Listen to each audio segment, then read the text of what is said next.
How's it going, everybody? It's Raine and Jordon from Initiative Tabletop, and today we've got a cool little video for you.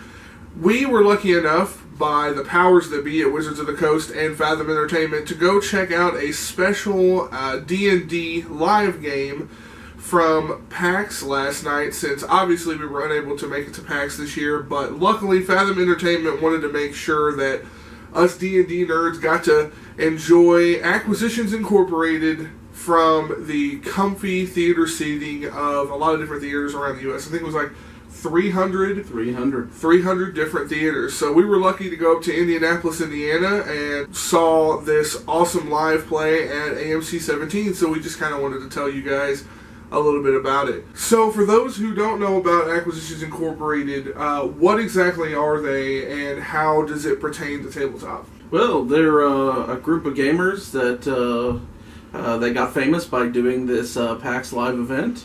They started out with Will Wheaton playing in their party. They have been going on adventures, and Chris Perkins, one of the designers at Wizards of the Coast, has been DMing their games for a good while now. I think at least 8 years, maybe longer than that. And he really has been pulling out all the stops. Right. Yeah, what's really cool is that the Acquisition Incorporated guys is just one giant story arc that's been running since they started, and Chris finds a way to tie everything in when new stuff comes out for D&D.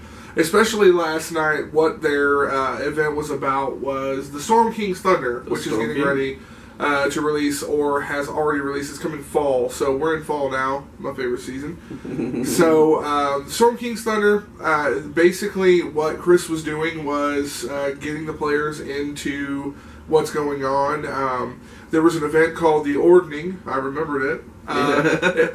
So basically, giants in the D&D setting have like a caste system, where one race of giants is higher than another race. And it's called the Ordning. And the Ordning was shattered. So one giant set out, or one group of giants, we could say, set out to restore the Ordning as he saw fit, and he was going to do so with force. So, of course... And he pulls out one of the greatest D&D relics ever, the Rod of 7 Parts. And I think he had at least 6 of the pieces when Acquisitions Incorporated ran into him. Exactly. There were 6 of the pieces. They had an elaborate set piece as always. If you've seen anything from Acquisitions Incorporated, you know they go all out. One of the things we were wanting to talk about in the video was just the costumes. Like, I enjoy cosplay a whole lot. As you know from watching any of our reviews, bringing personality to tabletop is our tagline, and I like to dress up in costumes and do reviews and things, but last night their costumes were fantastic. Chris Perkins' costume when he was DMing was fantastic. I don't know if it was a gold dragon priest or a gold dragon itself, but he really pulled it off. He kind of had a hard time with the golden claws, pulling all the miniatures out and everything. But and then of course there was the other players, wearing robes. Even they had armor. There was some with armor on. There was robes like Jim Dark Magic's robe. That guy always kills me. Yeah. So for those who don't know, Acquisitions Incorporated is mainly a 4-person team. Yep.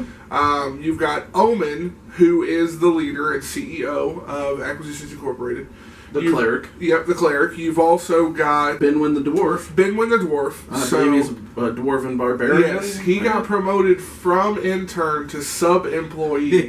So he's now part of the group permanently. Jim Dark Magic, as you said, he's the wizard. And then finally you have the bard. Viari, the bard. Viari, played by Patrick Rothfuss. So, of course, it's always a good time. And, Chris's costume was top-notch. In the beginning, it seemed like he was having some issues because of where the mic was. He came out and read this scroll, which was pretty awesome. But, no, it was fantastic. And, Omen, I want to talk about Omen's costume for a moment. I mean, that guy had it down pat. He had the spalders that were metal. He was wearing chainmail. I think it was mesh to look like chainmail, but I mean, he had the gauntlets, he had the leather belt, the tunic, everything. It was absolutely perfect. Yeah, he looked like a full-on cleric from D&D. And then something else to touch on. Another thing I like to do is make terrain, and I like to use elements to bring my games to life, and they spared nothing. No expense. They went all out making this cloud castle for this giant, and it was amazing. I mean, the tops would come off to show, like, they had atriums and all sorts of things the tops would come off, and you could rotate them and pull the tops off the castles to see what was inside. They had lighting within the castle. It was fantastic. It was absolutely brilliant. So, I mean, the castles would rotate, and then, of course, if you've been following the Acquisitions Inc. story, you know they had their own little airships. So they had a little airship that they moved around the stage. Giant doors back behind Chris, to symbolize going into the Cloud Giants castles. And, of course, one thing that you cannot not have with Acquisitions Incorporated is humor. Definitely. There were tons of moments where we were laughing. The entire theater was filled with laughter. I think one of my favorite things that happened was just at one point Benwin got on top of his little automaton. Tipsy, his little automaton. Made Tipsy rest in peace. Yes. So, I mean, it was just, the imagery was amazing. He hopped up on top of this thing, had his axes. I mean, true dwarven style, which makes me hugely fond of Benwin because I love dwarves. And if you didn't know who Tipsy is the automaton that carries Benwin's liquor inside of it. Yeah, all the time. Anytime he wants, he can just hit the spout, boom, aled up, ready to go. But unfortunately, Tipsy was sacrificed last night. For the greater good, though. For a better cause.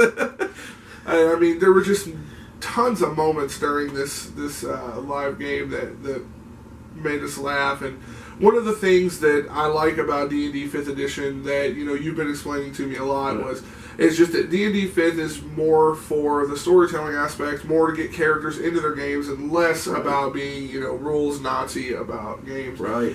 So the game makes for several moments of just heroic acts and things like that. For instance, Benwin was in another situation. I'm not going to spoil it, but he was in another situation where he was very heroic, played out like a movie scene. It was great.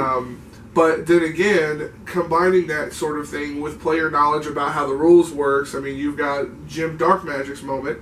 Yeah. That involved Viari. Yeah. In the Cloud Castle. Things kind of go wrong at the last second for Viari, and if it had not been for Jim Darkmagic's quick, wizard-like thinking, some bad things could have happened. Yeah, it definitely. So, but thanks to Jim Darkmagic and his magic broom. Yes, the magical of most magic brooms. It was, all in all, it was a great time. The film started at about 9 o'clock. The whole event lasted, we got out of there probably around midnight. So it was about 3 hours of gaming, and then at the end, there was some clever wordplay between Omen. A rap battle. Between Omen and another gentleman, and it was great. It was fantastic. It was. I really appreciated the time and effort that Chris Perkins put into the story. He's a great guy. He seems like he's real fun to be around. All the guys seem like they're really great to be around. I really was inspired by Chris Perkins and his bringing the narrative to the forefront and allowing the players to sometimes break the rules for the narrative quality, to the benefit of the story. And I feel like that's sometimes what a GM a DM has to do to really just keep the players involved, keep the story going. Sometimes it's not all about the rules; it's about the fun. And I just really admired him for the way he played it. Definitely. I mean, not only does Chris make these stories come to life, but it also seems like he's enjoying them just as much as the players are. Yeah, he is. And when you DM, like anything that I've ever told anyone who's asked about writing in the gaming industry, I've been writing in the gaming industry for years, creative writing and things like that, I always tell people, start DMing games in the tabletop world. That will help you so much when it comes to writing and enjoying your games, because Chris is a shining example of that. And the group of friends that come together to play, it's great because Acquisitions Incorporated, I feel like, paints a picture of what you're supposed to be enjoying in a Dungeons and Dragons game. And that's why I think it was great for Wizards of the Coast and Fathom to team up and be able to present this to people who might not know about Acquisitions Incorporated or even how D&D works out. And this way we can really see what they have to offer. Yeah, definitely. Hey guys, one last thing. Last night, members of the screening were presented with this 32-page adventure designed by Chris Perkins. It is the same adventure that Acquisitions Incorporated went through themselves. And it, instead of them playing it, this here presents you with the opportunity to play the same thing. Become an intern, so to speak, for Acquisitions Incorporated. And inside of it, they have maps of the Sky Castle, creatures, people you'll interact with, and it just looks like a great time. Well, guys, we hope that you enjoyed this video. Again, before we leave, we want to thank Wizards of the Coast, and we want to thank Fathom Entertainment for allowing us to go check that out. Definitely keep an eye out. I'm not sure if they're going to release the stream online. I do know that you can go to Penny Arcade's channel on YouTube and watch the different seasons of Acquisitions Incorporated leading up all the way to the event that we saw, including the opening animation for the event we saw. I was able to watch that last night when we got home. We hope that you liked the video, and if you're into learning more about D&D or want to see more Dungeons & Dragons related content, let us know in the comment section below. We might have some awesome stuff planned for you. But as always, until next time, Happy gaming. Later.